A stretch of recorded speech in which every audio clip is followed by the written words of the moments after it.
कधारचे अर्जुन देशपांडे यांनी शनिवारी नवी मुंबई येथील मरीन सेंटरमधील नव्याने सुरू झालेल्या फिटनेस आणि क्रीडा सुविधांसाठी विशेष उपस्थिती लावली।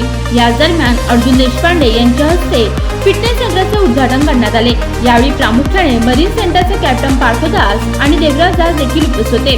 अर्जुन देशपांडे हे भारतातील सर्वात कमी वयातील तरुण 22 वर्षाचा उद्योजक आहेत आणि कमी किमतीच्या औषधांसह फार्मास्युटिकल उद्योगात क्रांती घडवून आणणारा मुलगा अर्जुन देशपांडे यांनी भारतातील सर्वात वेगाने वाढवणारी औषध कंपनी जनरी कधारची स्थापना केली, ज्याची भारतात 3000हून अधिक दुकाने आहेत। नव्याने उघडलेल्या ॲक्वा फिटनेस प्रेमींसाठी प्रीमियम जिमचा अनुभव देत, ज्यात सर्व अत्याधुनिक उपक्रमे, कार्डिओ क्षेत्र आणि क्रॉस फिट वर्कआउट झोन आहेत। मुंबई आणि नवी मुंबईतील सर्वात मोठ्या boxing academy marine centre boxing अकॅडमीसह बॉक्सिंगला प्रोत्साहन देणाऱ्या देवराज दास यांनाही त्यांनी प्रोत्साहन दिले, ज्याने गेल्या वर्षी अखिल भारतीय राष्ट्रीय बॉक्सिंग चॅम्पियनशिपसह 11 पदके मिळवली आहेत। देवराज दास यांनी अर्जुन देशपांडे यांना IBA बॉक्सिंग ग्लोव्ज देखील भेट दिले।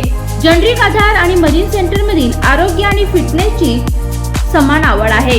आज today I visited marine centre, हमारा जो नवी मुंबई में है। मुझे लगता है देव जी के माध्यम से यहाँ से बहुत सारे बॉक्सर्स पूरे देश में हमारे देश का नाम इंटरनेशनली बहुत ज़्यादा रोशन कर सकते हैं, बिकॉज मैंने पूरा इंफ्रास्ट्रक्चर यहाँ पर आज देखा और मुझे लगता है देव जी खुद एक इंटरनेशनल बॉक्सिंग एसोसिएशन को इंडिया में रिप्रेजेंट करते हैं। और मुझे लगता है आज बॉक्सिंग को, हमारे स्पोर्ट्स को एम्पावर करने के लिए as an entrepreneur I believe हमारा स्पोर्ट्स को ज़्यादा से ज़्यादा इंडिया में पहुंचना चाहिए, एक्सपेंड करना चाहिए, क्योंकि जब हमारे स्पोर्ट्समैन आउट ऑफ इंडिया जाके इंटरनेशनल इंडिया के लिए गोल्ड लाते हैं, सिल्वर लाते हैं, तो मुझे लगता है that is a proud moment for India. And I believe that Dev ji is empowering such kind of youngsters to develop the things in future for the country. So congrats to Dev ji and the Marine Center entire team kind of that. Thank you.